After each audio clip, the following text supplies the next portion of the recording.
A variante Ômicron chegando.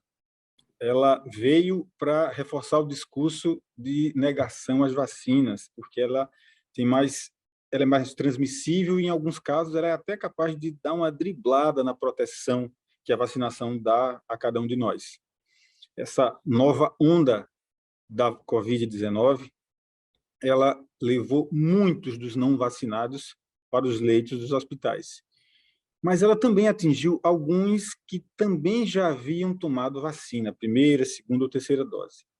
E aí é o que se chama dos escapes vacinais. E aí o questionamento que surge é a necessidade da quarta dose das vacinas.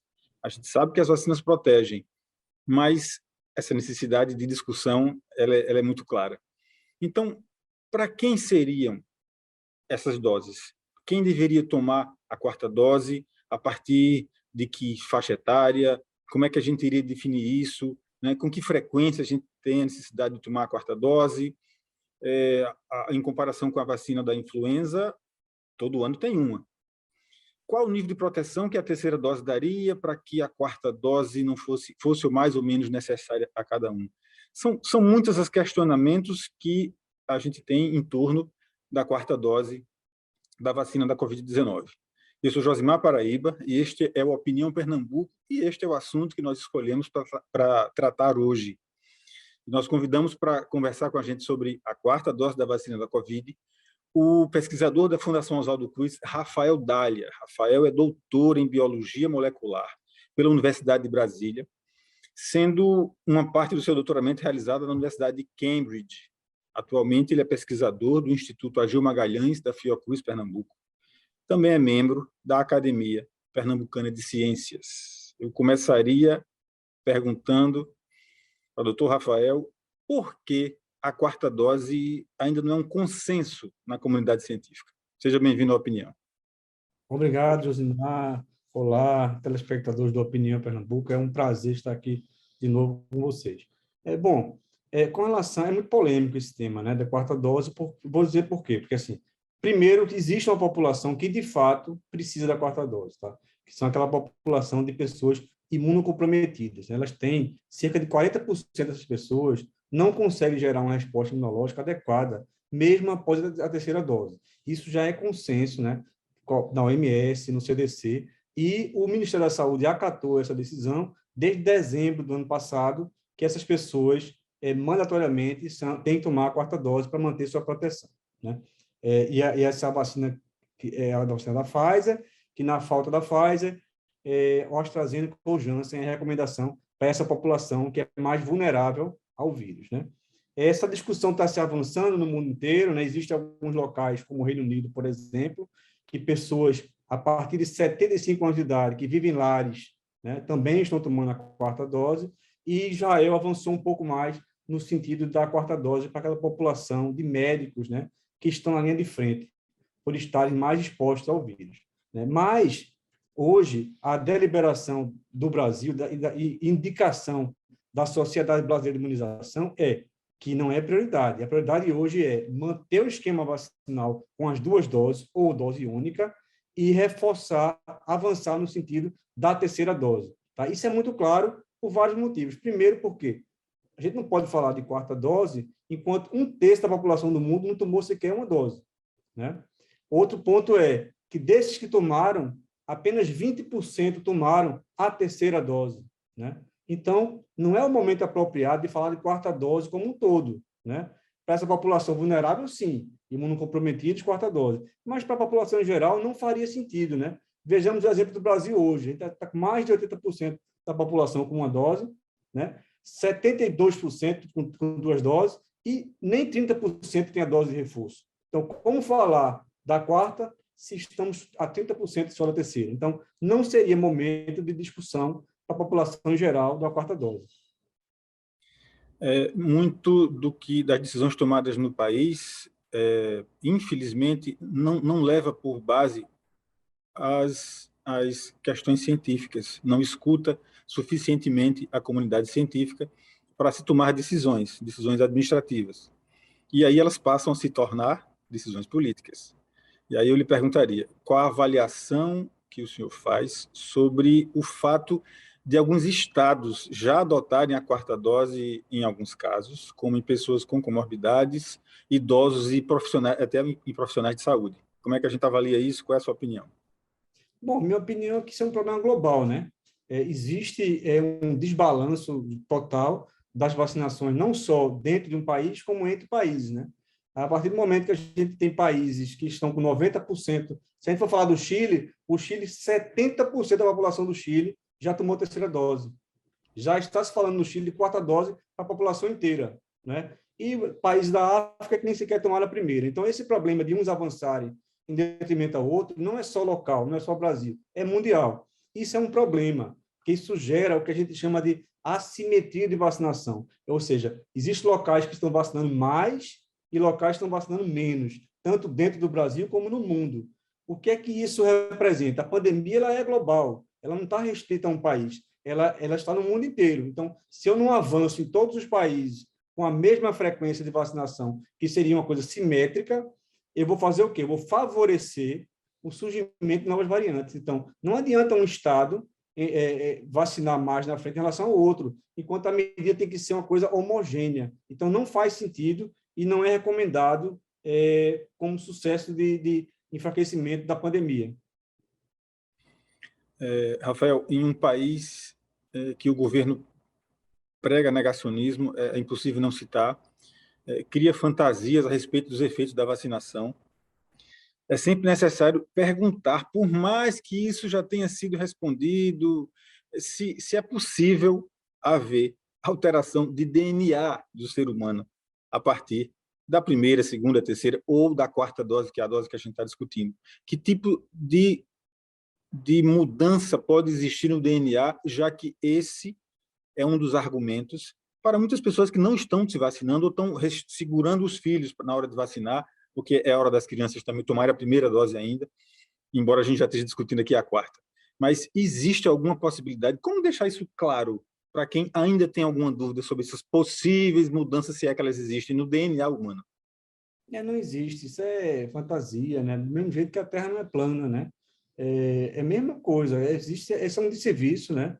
Que a gente tem que ficar combatendo. Infelizmente, a gente, a partir do momento que a gente fica só perdendo tempo combatendo fake news, a gente está perdendo tempo em avançar em coisas mais profundas, né? Então, o que eu queria dizer assim é que não existe isso, né? Não existe. A vacinação é uma coisa extremamente segura, não existe integração de DNA no genoma, isso não repassa para os seus herdeiros, isso aí não existe, isso aí são factoides, não tem nenhum embasamento científico, e a gente, como formador de opinião, tem que combater isso, tá? Porque a vacina, 2 milhões de pessoas por ano, elas não vão a óbito por causa da vacinação. Eu não falo só vacina do Covid, falo todas as vacinas. Então, as vacinas vieram para mudar a história do ser humano na Terra, né? A gente aumentou demais a sobrevida a partir das vacinações.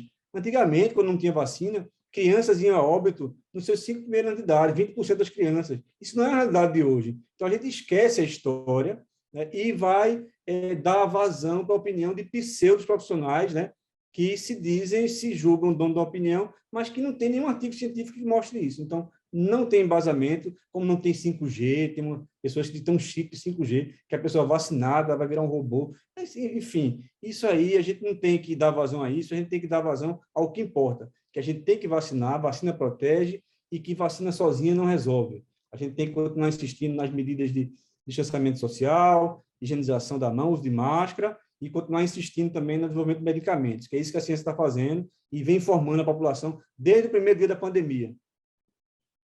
Você já falou um pouco sobre uma questão que eu vou retomar agora, mas eu acho que vale a pena. Até que ponto, na verdade, o que é mais importante, né? Seria o caso da gente concentrar esforços na aplicação da segunda e terceira dose em quem não tomou, claro, antes de pensar na quarta? E dentro dessa pergunta, eu boto outra já. Quanto tempo dura a imunidade do ser humano após a terceira? Até que ponto essa terceira dose ela é tão suficiente para eu não pensar na quarta ou pensar logo na quarta? E como é que fica isso, assim? O peso de cada dose, segunda, terceira e agora com a quarta. Vamos lá, o peso de cada dose. Se for boa, fica bem claro. Então, o ser humano, ele nunca se vacinou, mas ele está naive, que chama, ele não tem nada formado contra o Covid-19. Então, a partir do momento que ele toma a primeira dose, ele vai desenvolver aí uma eficácia entre 30% a 50% de proteção contra o vírus 3 semanas após a primeira dose. Tá? Então, se respeita o intervalo, os intervalos entre as vacinas são diferentes, a gente viu que são diferentes, tem uns que são 21 dias, 3 meses, cada uma tem um racional, mas aí, após uma segunda dose, essa resposta que estava entre 30% e 50%, ela sobe para 70%, 90%, né? Depende da vacina, estou dando uma média assim, de eficácia de proteção contra o vírus após 3 semanas de vacinação. Então, o que acontece? Qual o racional da terceira dose? É que essa segunda dose, depois que atinge 70%, 90% de eficácia, entre 4 a 6 meses após essa dose, existe um decaimento da resposta imunológica. Tá? Então, esse decaimento é significativo. E, às vezes, ele baixa a resposta imune mais baixo do que a da primeira dose, vai para 20%, 40%. Então, você precisa tomar uma terceira dose para resgatar a resposta imunológica que você induziu na segunda. Na verdade, por isso que é chamada dose de reforço. Eu estou retomando uma proteção que eu já tinha na segunda dose, que foi perder ao longo do tempo. Então, esse é o mesmo racional para a quarta dose, né? Os estudos estão mostrando que, depois da terceira dose, entre 4 e 6 meses depois, também há um decaimento. Então, você precisa da quarta dose para resgatar a terceira dose, ou seja, para voltar para aqueles níveis de segunda dose, que é entre 70% e 90%.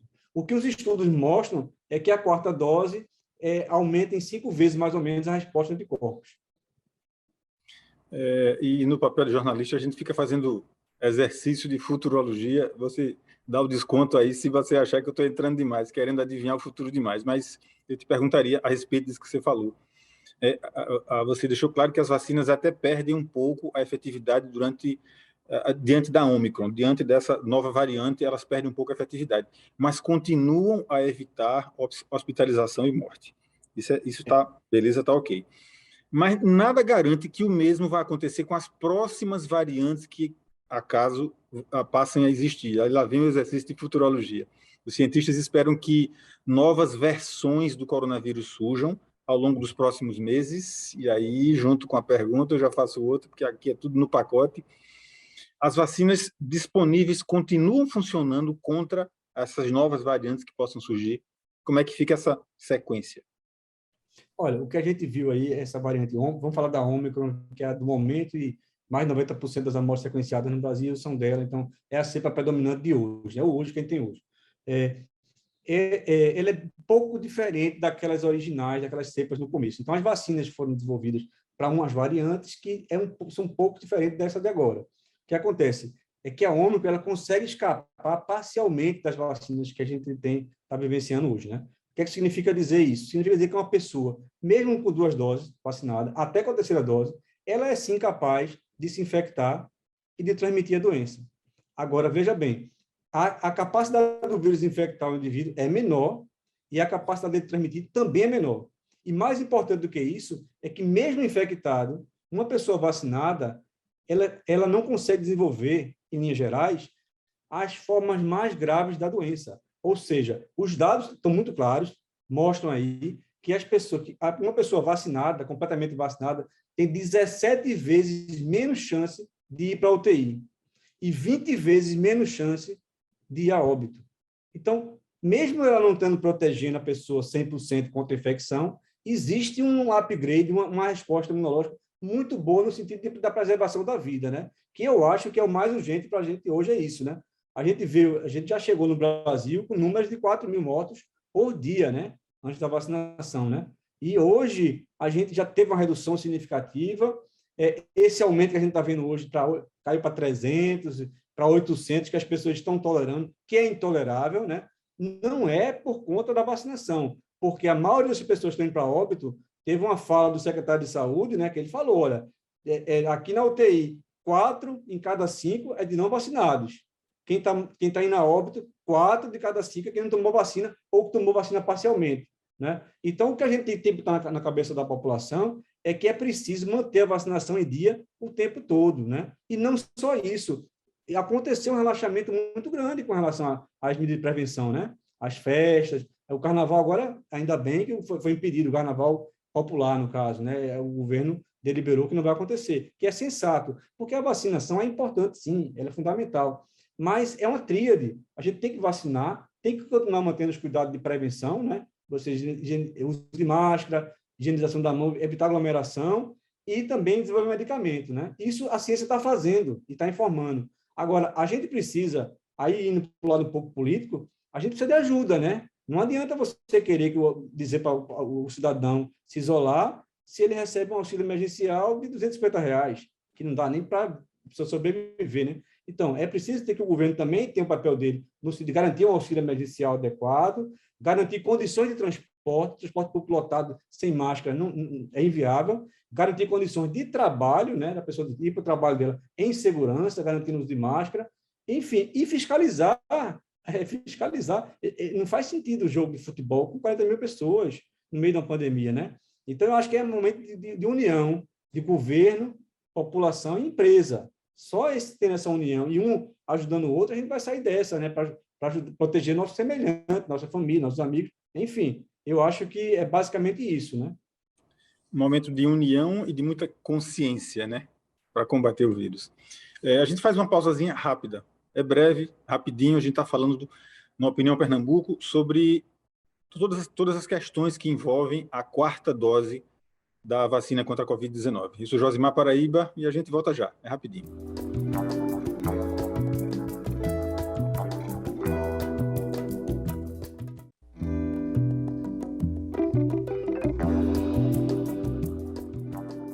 Olá, estamos de volta no Opinião Pernambuco, tratando da quarta dose, de todas essas questões que envolvem a quarta dose da vacina contra a Covid-19.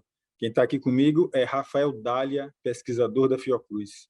Eu já começo engatando a pergunta sobre os efeitos adversos, Rafael, os efeitos adversos que ocorrem com as doses de reforço da vacina. Eles são leves. Eu particularmente, tive muito enjoo e muita moleza no corpo. Foi o que eu senti na primeira, na segunda, nas 3 doses que eu tomei.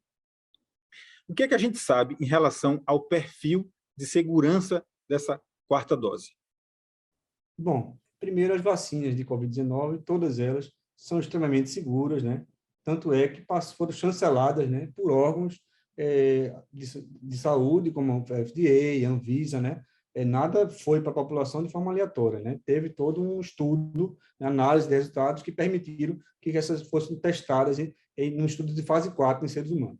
Então, são extremamente seguras. E o perfil de segurança da quarta dose, veja bem, desde que se respeite o intervalo adequado, tudo é questão de respeitar o intervalo. É o mesmo perfil de segurança de qualquer uma das outras doses, né? Então, o que é que a gente observa na vacinação? Você acabou de falar moleza, enjoo, né? Você vai ter ali uma febre, uma dor de cabeça, uma dor no local da injeção, pode ter calafrio. São sintomas passageiros que geralmente se resolvem entre 24 e 48 horas e sem nenhuma sequela. Então, é como qualquer outra vacina. Então, o seguro, o que não é seguro é não se vacinar, né? Porque se você tiver desprotegido contra o vírus, os efeitos não vão ser temporários e sem sequela, né? A gente está vendo aí mais de 600 mil mortos no Brasil em consequência do vírus, né? Então, é seguro e seguro é não se vacinar, o que não é seguro. Vamos lá, então, o risco de se tornar uma endemia, né? Ainda não sabemos por quanto tempo a pandemia da Covid irá durar.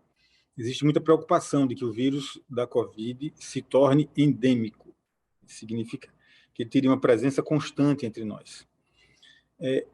Por exemplo, a exemplo do vírus da influenza, o vírus da gripe, né? Será que a gente vai ter vacinação anual da Covid, como acontece com a gripe? Ou vai ser o caso da gente ter vacina a cada 4 meses? O que é que você acha disso? Como é que de novo, a previsão do futuro? Olha, o vírus, infelizmente, eu queria dizer outra coisa, mas o vírus veio para ficar, né? Ele, assim, eu acho muito improvável que o vírus desapareça do nada. Eu acho que já tem um número muito grande de pessoas infectadas, né? Então ele veio para ficar. Com relação de quanto em quanto tempo vai ser a vacinação, a gente não tem essa resposta. O que a gente sabe hoje, com os dados de hoje, é que a cada 6 meses você tem que ter uma nova dose de reforço diante das cepas que estão circulando hoje, né? Talvez, existe também um negócio chamado de equilíbrio, né? É um vírus novo, que ninguém tinha se infectado com esse vírus em nenhum momento da natureza, existe uma interação dele com o ser humano.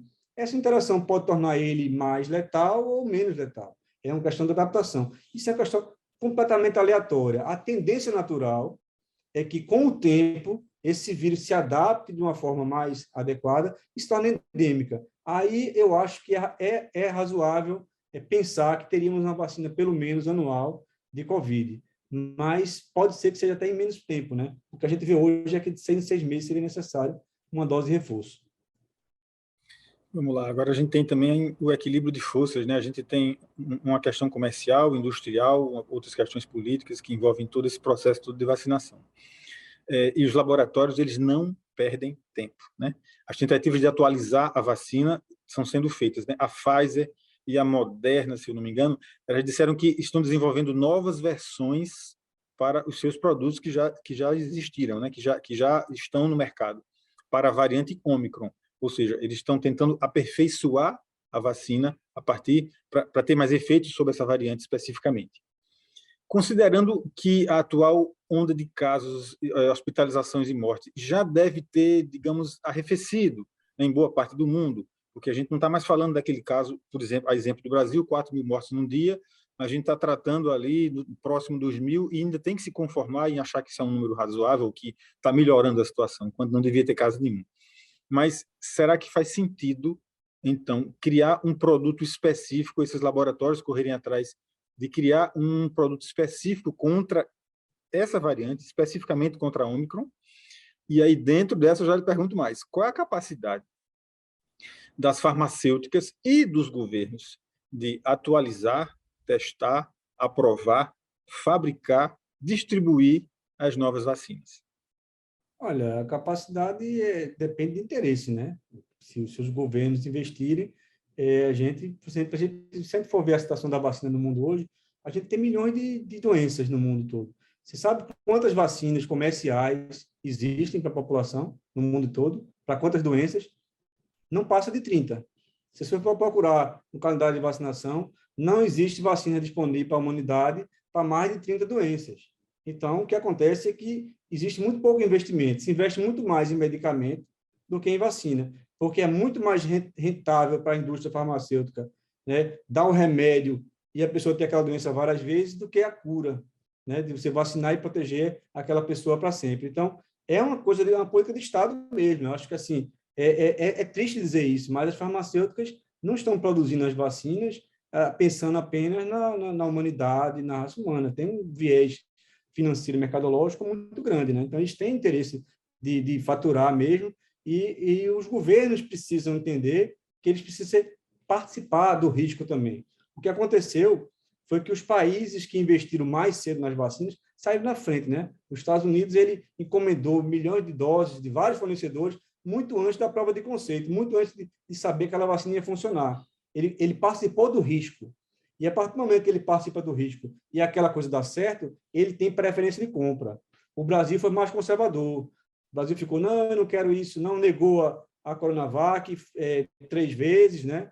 Feito Pedro negou Cristo. E a gente teve que depois se virar com a Coronavac mesmo, porque a AstraZeneca teve um atraso e a gente que negou, a gente vai ter que, enfim, a gente deveria ter investido mais, né? A gente demorou para investir em vacina e, de forma acertada, investimos na AstraZeneca também, e hoje temos uma produção, né, nacional da AstraZeneca, mas isso foi graças a um contrato de risco que a Fiocruz fez, que participou dos riscos também. Ó. A AstraZeneca comprou o direito de produzir a tecnologia, mesmo antes de ter a comprovação científica que aquela vacina seria uma das soluções, como está sendo, né? A gente está se beneficiando dela muito, né? Então, o que eu diria é que a gente não deve ir nessa conversa de farmacêutica, que aí eu vou ter uma vacina que vai proteger contra essa variante. E ninguém sabe dizer isso. Por exemplo, se eu tomei 3 doses, no meu caso, eu tomei 2 Coronavac e tomei uma Pfizer, tá? Então eu tenho 3 doses de vacina. Se eu tomar uma 4ª dose de uma vacina, que ela seja modificada, certo? Para ser para Ômicron, né? O que isso significa dizer? Que essa vacina vai ter regiões novas de reconhecimento do vírus, né? Mas vai ter regiões velhas também. Obviamente que o vírus não mudou 100%. Né? E é mais aceitável que essa 4ª dose que eu tome dessa cepa, dessa vacina otimizada, ela resgate muito mais as respostas anteriores do que a nova. Então, só faz sentido uma vacina customizada para Ômicron se fosse iniciar a vacinação de um ser humano do zero com essa vacina. Então, isso faria muito sentido para crianças que ainda não se vacinaram. Você, essa aqui é para Ômicron, realmente ela vai conseguir ter esse resgate. Então, infelizmente, tem muito blefe, muita gente que diz que tem e não tem, mas a situação é essa. O que a gente tem hoje é que as vacinas não são 100% em termos de neutralização do vírus para vacinado, mas que vem protegendo contra as formas severas da doença, né? Então, a gente tem que, com o que a gente tem que ir para frente e vacinar, né? Enquanto a gente não sabe qual vai ser o sucesso de uma empresa em relação à outra, vacina boa é vacina no braço. 1 minuto para acabar o programa, eu vou tentar ser rápido na pergunta, você tenta ser rápido na resposta. Um aspecto que traz outras dúvidas sobre o futuro da vacinação contra a Covid é se haverá uma época do ano em que a transmissão do vírus será mais alta, a questão da sazonalidade. Então, qual será a sazonalidade da Covid, se é que existe, e quem estará no público-alvo da vacinação? A exemplo da influenza, que existe um grupo específico e uma época específica. A sazonalidade não existe pode ser que venha a surgir igual a da gripe, mas não existe ainda, se a gente está acompanhando aí, é preciso ver a estabilização da doença para saber se vai ter sazonalidade ou não. Esse é o primeiro ponto, a gente não sabe, não tem essa resposta ainda. E o público específico, tudo depende de teste, né? A gente está de 5 anos para cima, mas a tendência é que desça para 3 anos e que seja igual a vacina da gripe a partir de 6 meses de idade, é a tendência que ela seja de 6 meses até 90, 100 anos, sem limite de idade. Opinião Pernambuco está encerrando. Agradecer ao pesquisador da Fiocruz, Rafael Dália, que esteve aqui presente com a gente, com toda a paciência do mundo, trazendo muito esclarecimento a respeito da 4ª dose da vacina da Covid. A gente fica por aqui. Até um próximo programa.